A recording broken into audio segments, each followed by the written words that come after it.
Hello guys, here we have a torque wrench of which you can use it to measure some load.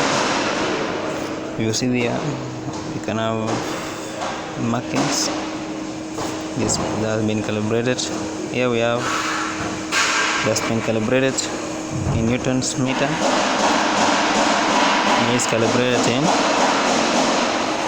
1 lap by fix. So now we want to use this one.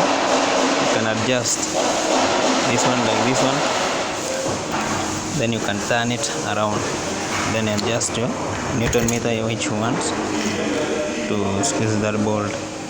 Yes, follow more. Yes.